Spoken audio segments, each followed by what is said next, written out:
qu'est-ce qu'on avait de la chance, nous, les quarantenaires, cinquantenaires, dans les années 80-90, à avoir des programmes de jeunesse de qualité. Mercredi Watou, Récré 2, Club Dorothée, Crotte Vacances, qui est malheureusement plus le cas de nos jours pour nos enfants. Voilà, à l'époque, nous, on a vraiment la chance, les mercredis après-midi, d'avoir des programmes jeunesse dignes de ce nom. Ça nous éduquait et en même temps, ça nous divertissait. Et en plus, la plupart de ces émissions que je viens de vous citer nous cultivaient. Ce qui est malheureusement plus le cas de nos jours. Voilà, nos enfants ont droit à des dessins animés les uns après les autres sans avoir de programme jeunesse comme nous on en avait à l'époque. Et en plein milieu des années 90, ou plutôt au début des années 90, est arrivé un OVNI, une émission culturelle pour les enfants geeks, voilà, parce qu'à l'époque, la culture geek était balayée de la main de la plupart des médias, de la plupart des chaînes télé. Voilà, à l'époque, on était pendant l'événement des consoles, voilà, là on avait la Mega Drive, on avait la Super Nintendo qui cartonnait, on allait avoir la PlayStation qui allait arriver quelques années plus tard, donc on était en plein événement des consoles de jeux qui cartonnaient dans les foyers.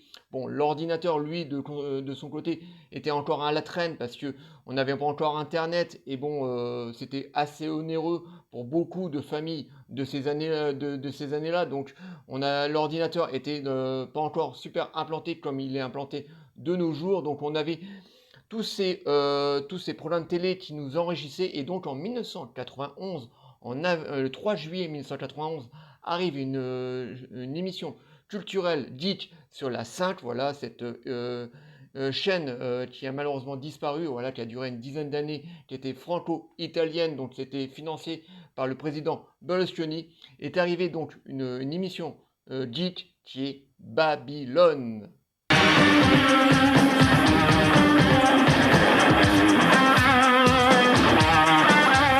Donc, Babylone était une émission 100% geek qui arrivait donc sur la 5 le 4 avril 1991 au 3 juillet 1991. Excusez-moi les amis, tout à l'heure je me suis planté, elle n'est pas arrivée le 3 juillet 91, mais bien le 4 avril 91 jusqu'au 3 juillet 91. Malheureusement, c'est une émission qui n'a pas été renouvelée à la rentrée, qui a compté à peu près une trentaine d'émissions et c'était vraiment une émission géniale qui regroupait vraiment toute la culture geek. Alors ça partait de la BD en passant par le jeu vidéo, par les séries télé et le cinéma.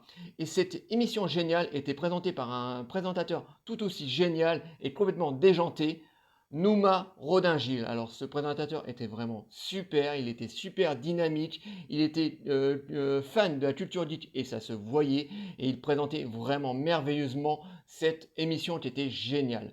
Mais cette semaine, je ne suis pas seul. Je vous ai amené la maîtresse des ténèbres, l'amie des extraterrestres. Et je me rappelle qu'on a eu des émissions vraiment dignes de ce nom. Je me rappelle qu'à un moment, on avait eu droit à une émission 100% Terminator 2. Alors, petite anecdote sur les coulisses de Babylone.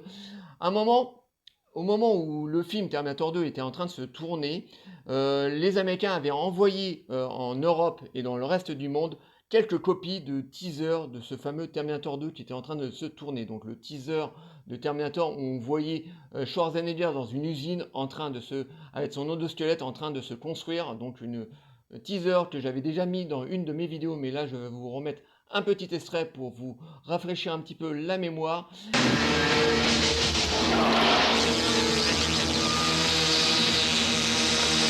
Et donc, les Américains avaient fait un teaser de ce film pour prévenir les gens de l'arrivée de ce grand film qui allait cartonner en 1991.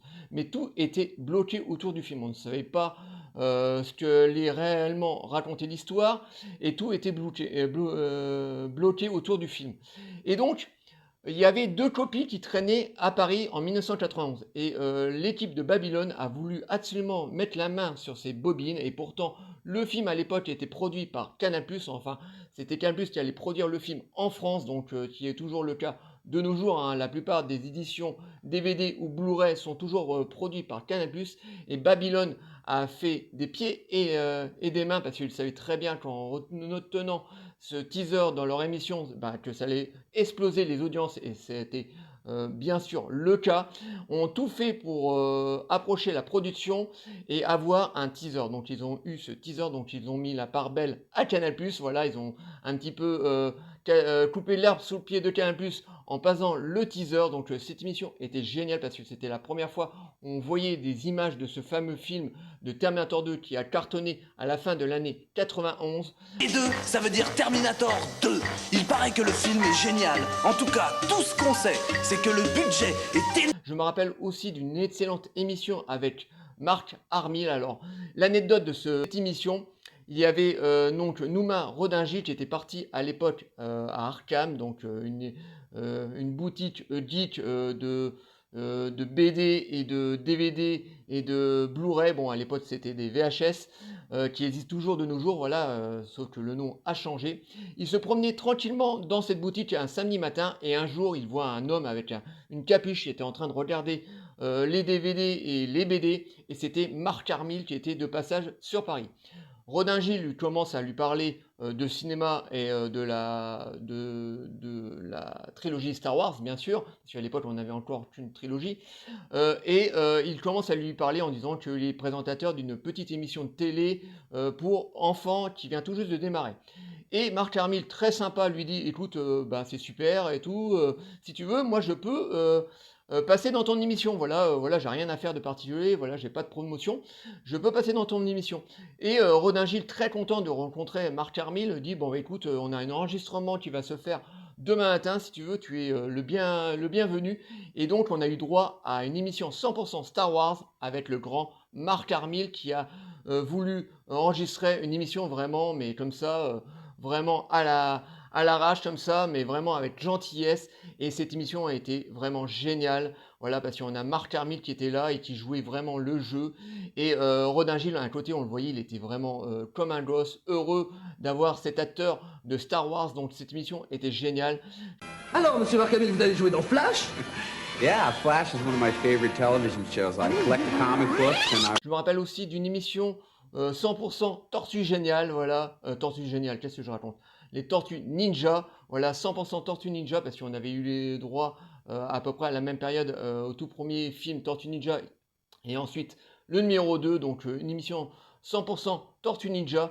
Sous ces épais costumes de latex, il y a de pauvres comédiens qui crèvent de chaud toute la journée pour nous faire rire. Et cette émission était vraiment géniale. Donc c'est malheureux, elle n'a pas duré très longtemps, elle a duré du 4 avril donc 91 jusqu'au 3 juillet 91. Malheureusement, elle n'a pas été renouvelée, mais c'est une émission qui a quand même marqué toute ma génération, donc les quarantenaires, cinquantenaires.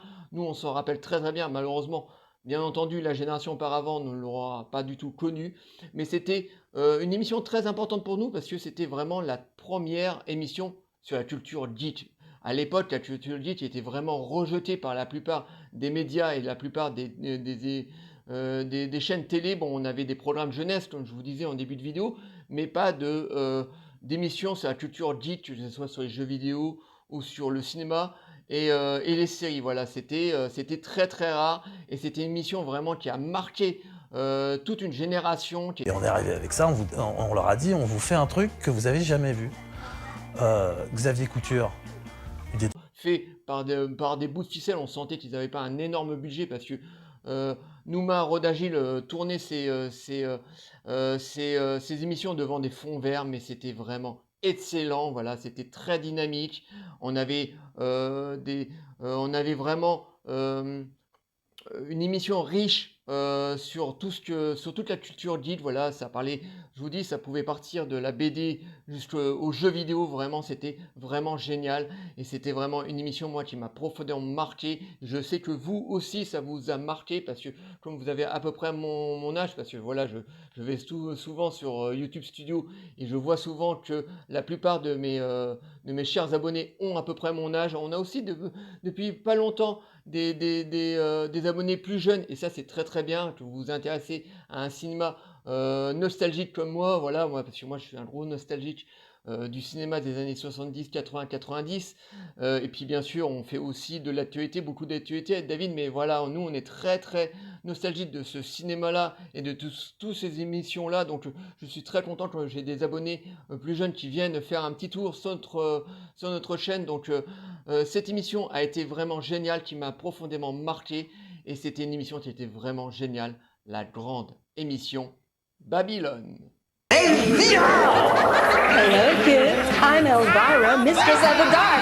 Let's Voilà, j'espère que cette vidéo vous aura plu. Likez, délikez, abonnez-vous. N'hésitez pas les amis comme d'habitude à m'envoyer des messages sur la grande émission Babylone. Dites-moi ce que vous avez pensé de cette émission qui était géniale à l'époque. Je vous répondrai toujours avec plaisir. Et moi je vous dis à très bientôt. Ciao les amis.